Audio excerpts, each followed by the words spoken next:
The biggest talking point today was an order of the Election Commission of India. It has ended the suspense around the Modi biopic.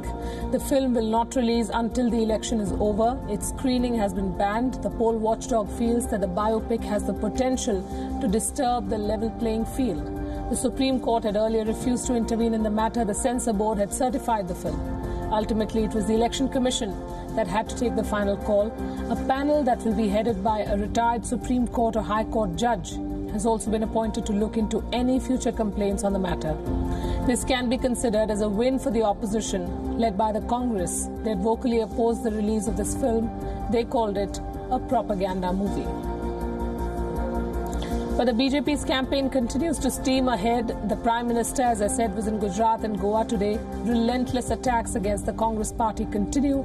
The Prime Minister spoke about the recent raids on properties linked to Madhya Pradesh Chief Minister Kamal Nath. He called it the Tughlaq Road election scam. Tughlaq Road, by the way, is where Ahmed Patel lives, just FYI.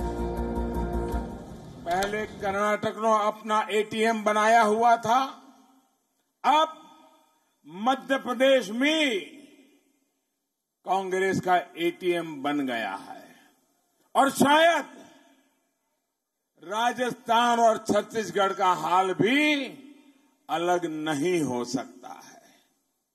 Congress के घोटाले में अब एक नया नाम जुड़ गया है और वो है तुगलक रोड चुनावी घोटाला।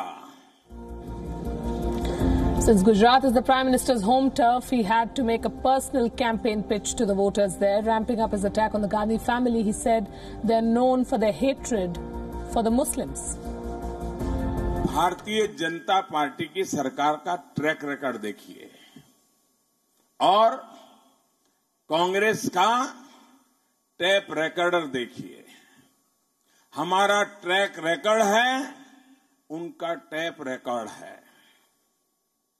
हमारा ट्रैक रिकॉर्ड अगर देखोगे तो उसमें दिखाई देगा आतंकवाद के खिलाफ लड़ने वाले, देश की सुरक्षा के लिए कठोर से कठोर कदम उठाने वाले, भ्रष्टाचार के खिलाफ जंग करने वाले, विकास ही एक मंत्र को लेकर के देश का भला करने वाले, गरीब से गरीब का कल्याण करना, मध्यम वर्ग के लिए अवसर पैदा करना, गांव का भी विकास हो, शहर का भी विकास हो, ये हमारा ट्रैक रिकॉर्ड है। और कांग्रेस का टैप रिकॉर्ड सुनोगे तो क्या आएगा? कांग्रेस के और उनके सभी साथियों की टैप रिकॉर्ड में एक ही गाना बजता है, मोदी हटाओ, मोदी हटाओ, मोदी हटाओ, मोदी हटाओ। It didn't stop there. Prime Minister Modi went a step ahead. He accused the Congress of stealing money from the poor. Congress गरीब बच्चों के मुंह से निवाला छीन करके, उनको मिलने वाले आहार को छीन करके अपने नेताओं का पेट भर रही है।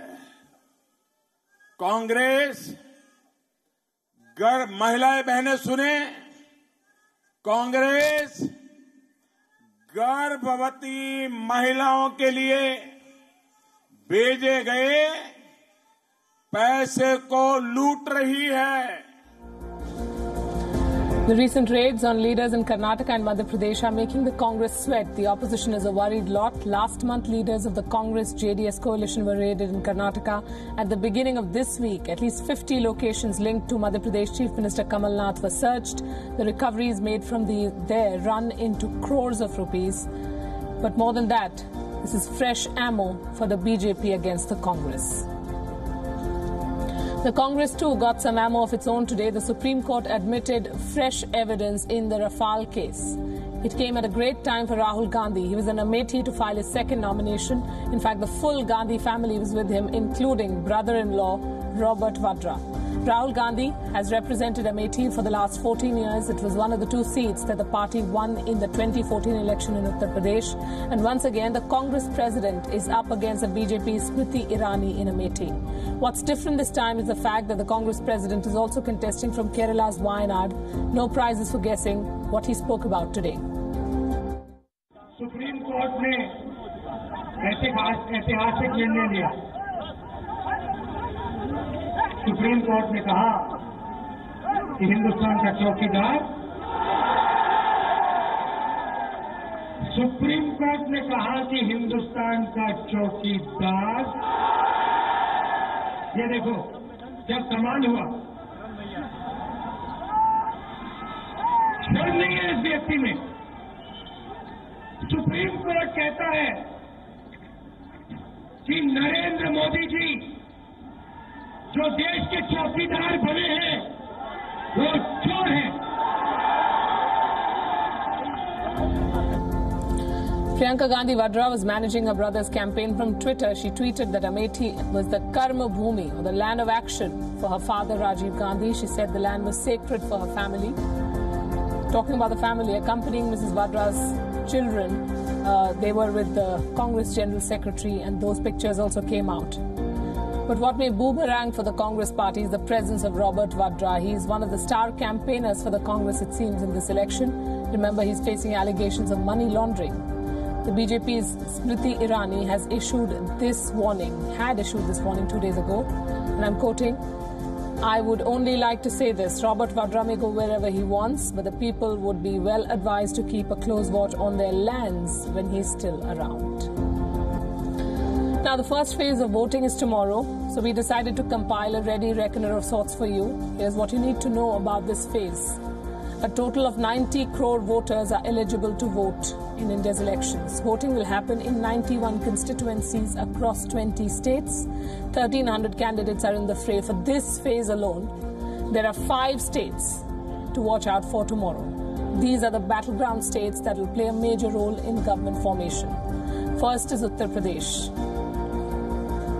96 candidates competing for 8 seats in the first phase alone. Next is Andhra Pradesh.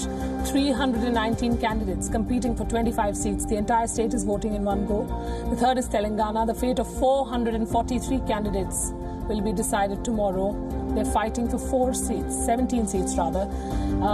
And Telangana too is voting in one phase. Number 4 is Bihar. 44 candidates competing for 4 seats in the first phase. Bihar has more seats, of course.